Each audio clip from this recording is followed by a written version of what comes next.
ఇక్కడ మనకు రెండు బోర్డులు కనిపిస్తున్నాయి. ఒకటి ఇంపాక్ట్ బోర్డు అన్న వెనకాల, ముందల ఒక డ్రగ్స్ అని బోర్డు కనిపిస్తుంది.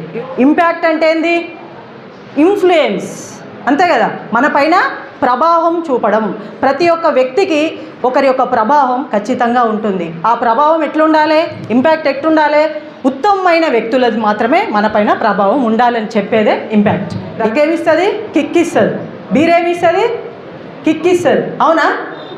మత్తు ఇస్తుంది అంటే కిక్ ఇస్తుంది కదా, ఉన్నట్టు ఉండం, వేరే మారిపోతాం. మన కిక్ ఎందులో ఉండాలి? మనం లక్ష్యం నెరవేరిన రోజు కూడా ఆ కిక్కు మస్తు ఉంటుంది. ఆ రోజు మనం ఆ కిక్కు పొందాలి. అవునా? ఈ కిక్ వద్దు, ఆ కిక్ కావాలని చెప్పడానికే ఈ సమావేశం ఏర్పాటు చేసుకున్నాం. మేము ఎందుకు చెప్తామంటే, అజ్ఞానులు ఎప్పుడు దెబ్బలు తింటూ ఉంటారు. జ్ఞానులు ఎప్పుడు ఏం చేస్తారు? ఎదుటోడు తప్పు చేస్తే ఆ తప్పు వల్ల వాళ్ళు ఏ ఫలితమైతే పొందినారో ఆ తప్పు పొందకుండా జ్ఞానుడు తప్పు చేయడనమాట. అంటే నీ సమయం వృధా కాదు, మీరు అలా చేయకండి అని చెప్పడానికి మాత్రమే ఈ సమావేశాలు ఏర్పాటు చేస్తూ ఉంటాం. వ్యక్తిత్వ వికాసం అనేది ఎందుకు క్లాసులు జరుగుతున్నాయి? పర్సన్ మాత్రమే డెవలప్ అవుతున్నాడు, వికాసం అవ్వట్లేదు. కారణం ఏంటి?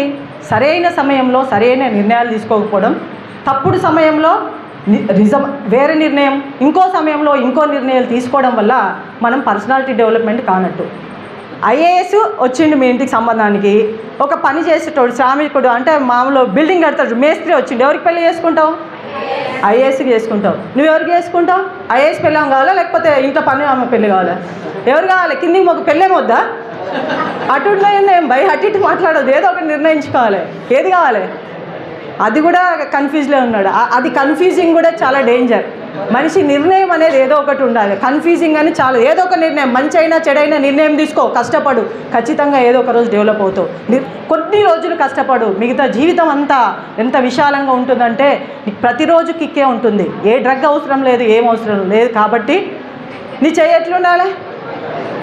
ఇట్లుండాలా? గుడ్, వాడికి అందుకే కరెక్ట్ మార్కులు వచ్చినాయి. చెయ్యి ఎప్పుడు ఇట్లుండాలి. ఎప్పుడు ఉంటుంది అట్లా?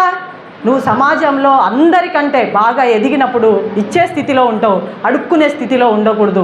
ఏం అడుక్కోవాలి? జ్ఞానం అడుక్కోవాలి తప్ప వేరేది ఏది కూడా అడుక్కోవద్దు.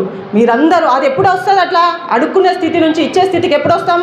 సింపుల్ మార్గం, ఒక లక్ష్యం అనేది ఉండాలి. అది ఏ లక్ష్యం? నీకు చేతనైనంత లక్ష్యం, ఉన్నతమైన లక్ష్యం ఉండాలి. దానికి ఏముండాలి? ప్లానింగ్ ఉండాలి. తర్వాత ఏముండాలి? ఎగ్జిక్యూషన్ ఉండాలి, కష్టపడాలి. అప్పుడు నువ్వు ఇచ్చే స్థితిలో ఉంటావు.